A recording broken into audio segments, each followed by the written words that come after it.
Hello students, this is Geeta Shoran और आज की हमारी वीडियो रहने वाली है ये एनसीईआरटी की video number 4। 3 videos were uploaded before it and this is video number 4।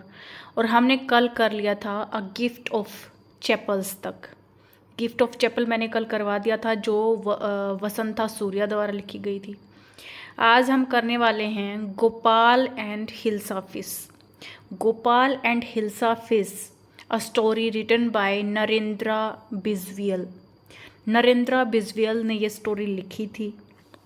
अब इस स्टोरी की थोड़ी आउटलाइन देख लेते हैं कि इस स्टोरी में है क्या।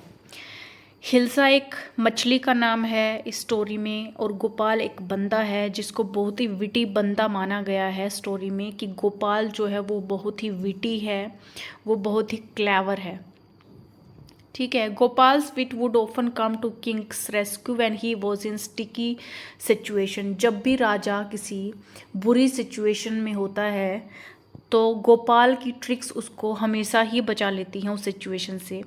The jester's guidance was quite valuable to the king, और इसकी जो गाइडेंस होती है वो वैल्यूएबल होती है उसके लिए। Once it was the season of hilsa fish in Krishnanagar. Krishnanagar जगह का नाम है। कृष्णनगर में हिल्सा फिश का सीजन चल रहा था। हिल्सा फिश बेची जा रही थी और जो शॉपकीपर थे वो हिल्सा मछली का नाम ले लेकर ख़रीदारी जो कर रहे थे उनको अपनी तरफ इन्फ्लुएंस कर रहे थे कि देखो हिल्सा मछली बाज़ार में आई है, इसको आप ख़रीदें, ये अच्छी होती है, ये वो ऐसा कुछ था वहाँ। And nobody could stop talking about it. और पूरे गांव में हिल्सा फिश की ही बातें हो रही थी। पूरा गांव का हर बच्चा, हर आदमी हिल्सा फिश के बारे में ही बात कर रहा था। लेकिन किंग उनसे बिल्कुल तंग आ चुका था और किंग चाहता था कि कोई भी हिल्सा फिश के बारे में बात ना करे, क्योंकि और किसी को, सभी को यही काम रह गया था, बस हिल्सा फिश सभी ये करे जा रहे थे। The fisherman only caught hilsa fish for the fishmonger wanted nothing else. Fisherman जो है हिल्सा फिश को लेकर आ रहे हैं, वो उसको बेच रहे हैं और उसके नाम पर कंज्यूमर को, कस्टमर्स को इन्फ्लुएंस कर रहे हैं कि हिल्सा फिश आई है, आप इसको ख़रीद लीजिए। तो इस स्टोरी में क्या होता है, इसमें सिर्फ आउटलाइन लिखी गई है। मैं आपको पूरी स्टोरी बताती हूँ, ध्यान से सुनिएगा। इसमें गोपाल को किंग के द्वारा एक चुनौती मिलती है। किंग गोपाल को एक चुनौती देता है। क्या चुनौती देता है कि पूरे गांव में ये बात फैली हुई है, पूरे गांव का हर एक आदमी, हर एक बच्चा, हर कोई हिल्सा फिश की बात कर रहा है, और किंग को बिल्कुल भी अच्छा नहीं लग रहा था ये। किंग ने गोपाल को ये चैलेंज दिया कि क्या तुम इन सभी को हिल्सा फिश का जिक्र करने से रोक सकते हो।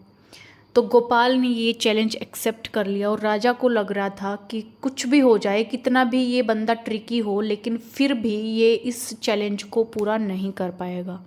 लेकिन गोपाल ने इस चैलेंज को एक्सेप्ट कर लिया और वो एक हिल्सा फिश खरीद कर लाया बाजार से खरीद कर लाया, और घर पे जाकर उसने क्या किया, अपनी आधी जो दाढ़ी थी उसको काट लिया और पूरे शरीर पर उसने राख मल ली। पूरे शरीर पर उसने अपने राख मल ली और आधी दाढ़ी काट ली, और हिल्सा फिश को लेकर वो चला गया राजा के पास, पूरे गांव में से होता हुआ। पूरा गांव उसकी तरफ देख रहा था, हिल्सा फिश की तरफ कोई नहीं देख रहा था, हिल्सा फिश का कोई जिक्र नहीं कर रहा था। वो एक स्ट्रेंजर की तरह लग रहा था। हर कोई बात कर रहा था कि देखो कितना पागल है, कैसे पागलों जैसे कपड़े पहने हैं, कैसे पागलों जैसे इसने हालत बना रखी है। फिर वो पहुंचा राजा के दरबार में, और राजा के दरबार के गेट पर वो खड़ा हो गया। दरबारियों ने उसको अंदर नहीं जाने दिया। ठीक है, तो वो नहीं जाने दिया तो वो वहीं पर नाचने लग गया। राजा ने बोला कि उसको अंदर लेके आओ, कौन है ये बदतमीज ऐसे नाच रहा है गेट के सामने। तो दरबारी उसको अंदर लेके जाते हैं। सभी उसको देखकर आश्चर्यचकित हो जाते हैं कि इस गोपाल ने अपनी हालत कैसी पागलों जैसी बना रखी है। वहाँ भी कोई भी हिल्सा फिश की बात नहीं कर रहा था, क्योंकि सभी का ध्यान उसकी ओर जा रहा था कि जैसे उसने अपनी हालत बना रखी थी। तो राजा ने पूछा कि तुमने अपनी ये हालत क्यों बना रखी है। तो गोपाल ने उनको याद दिलाया कि आपने मुझे चैलेंज किया था कि आप लोगों को हिल्सा फिश का जिक्र करने से कैसे रोक पाएंगे। तो मैंने वो चैलेंज एक्सेप्ट कर लिया था और आज मैंने वो चैलेंज पूरा कर दिया। तो राजा को वो बात याद आ जाती है और राजा मान लेता है कि इस जैसा ट्रिकी बंदा और कोई हो ही नहीं सकता। तो ये इसकी स्टोरी थी गोपाल एंड हिल्सा फिश की। गोपाल का चैलेंज था कि वो हिल्सा फिश की बातों को करवाना बंद करे, कि विलेजर्स जो बात कर रहे हैं हिल्सा फिश के बारे में उनको वो बंद करे, कोई भी हिल्सा फिश की बात ना करे। तो ये चैलेंज इसने राजा के लिए पूरा कर दिया था। ये इसकी स्टोरी थी और ये लिखी थी नरेंद्र बिजूअल ने। गोपाल इसका मेन कैरेक्टर था और हिल्सा फिश भी इसका एक मेन कैरेक्टर ही लगा लो, ये आपको ध्यान रखना है, ठीक है। फिर है the Ashes that made trees Bloom, ये लिखी थी विलियम इलियट ग्रिफिन्स ने। The Ashes that made trees Bloom, ये लिखी थी विलियम इलियट ग्रिफिस ने। ये एक स्टोरी है एक honest and hard working old couple की, हार्ड वर्किंग ओल्ड कपल की ये स्टोरी है। ओल्ड कपल एक पालतू कुत्ता लेकर आते हैं। इनके पास कोई बच्चा नहीं होता, तो ये उस कुत्ते को ही अपना सारा प्यार देते हैं। वो उस कुत्ते को अपने बच्चे की तरह पालते हैं, ठीक है। एक दिन क्या हुआ, वो कुत्ता अपने मास्टर को एक ऐसी जगह पर लेके जाता है जहाँ पर सोना दबा होता है। तो ओल्ड आदमी को वो सोना मिल जाता है और वो बहुत ही अमीर हो जाते हैं, फ्रेंड्स को बुलाते हैं, पार्टी करते हैं, विलेजर्स की हेल्प करते हैं। ये सब देखकर उसी विलेज के दूसरे ओल्ड कपल ने सोचा कि हमारी भी ये हालत सुधर जाए तो हम भी एक कुत्ता पाल लें। तो उन्होंने भी वो देखकर एक कुत्ता पाल लिया। लेकिन वो जो ओल्ड कपल था वो बहुत ही दुष्ट थे, वो कुत्ते को बहुत अच्छे से नहीं रखते थे, उसको खाने को नहीं देते थे, उसको घसीट कर वो बाहर लेकर गए और उन्होंने कहा कि हमें भी तो बता कि कौन सी जगह पर सोना मिलेगा। वो कुत्ते को घसीट कर ले जाते हैं तो कुत्ता एक जगह पर स्क्रैच करने लग जाता है धरती पर। तो उनको लगता है कि शायद यहाँ पर सोना दबा होगा। तो वो जो दुष्ट ओल्ड कपल थे उन्होंने वहाँ पर खोदना शुरू कर दिया। खोदने के बाद उनको वहाँ पर एक डेड कैट मिलती है, मरी हुई बिल्ली मिलती है। जो दुष्ट बंदा था, दुष्ट ओल्ड मैन था, उसने गुस्से में आकर अपने कुत्ते को मार दिया।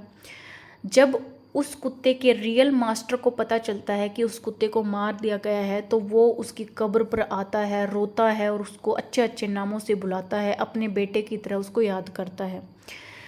तो वो जो कुत्ता है वो उस मास्टर के सपने में आता है और वो उसको बताता है कि जिस ट्री के नीचे मुझे दबाया गया है उस ट्री को जब आप काटोगे तो इसके नीचे आपको सोना मिलेगा।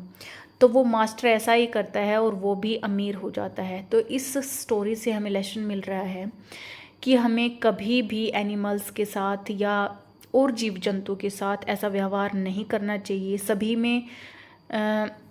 सभी को हमें अच्छे से रखना चाहिए, प्यार से रखना चाहिए, ठीक है। जो उनको प्यार से रखता है उसको रिवॉर्ड मिल जाता है और जो नहीं रखता है उसको कुछ भी नहीं मिलता है। तो इस स्टोरी से हमें ये पता चल रहा है।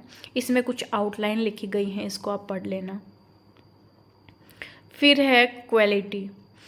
Quality is a story written by John Galsworthy. Quality एक स्टोरी है जो किसने लिखी है? क्वालिटी एक स्टोरी है जो किसने लिखी है? ये लिखी है जॉन गैल्सवर्दी ने।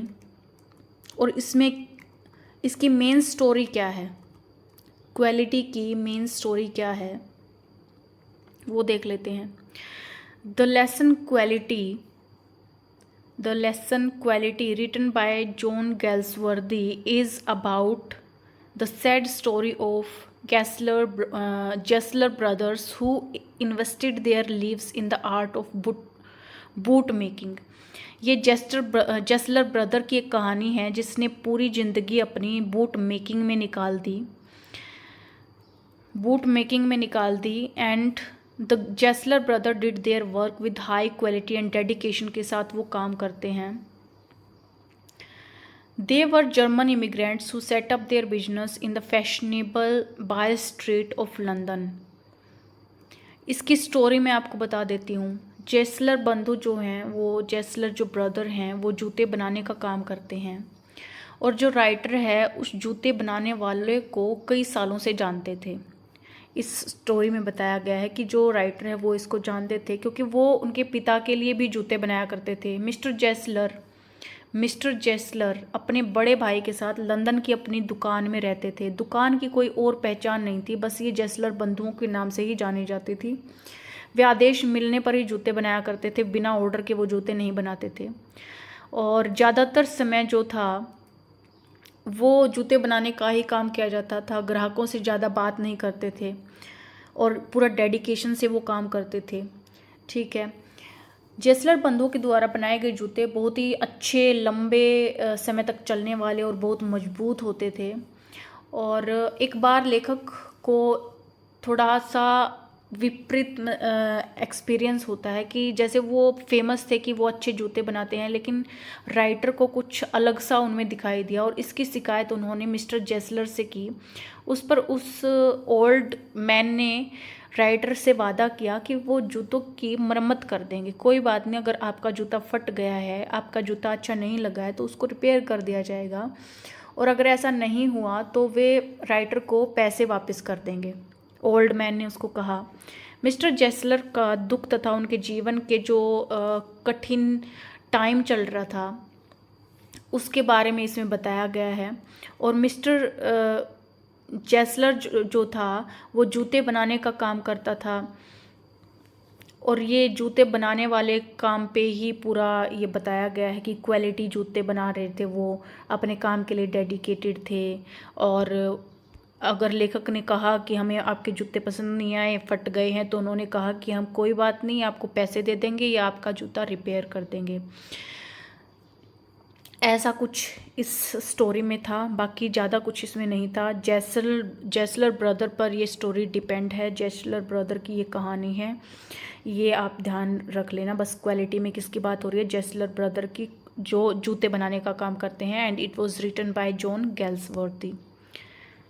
फिर है expert detectives written by Sharda Dwivedi. Sharda Dwivedi ने इसको लिखा है। And this chapter gives an account of two young siblings who grow curious about a man named Mr. Nath। ये दो यंग सिबलिंग की कहानी है जो मिस्टर नाथ के बारे में बहुत कुछ जानना चाहते हैं और उसको जानने के लिए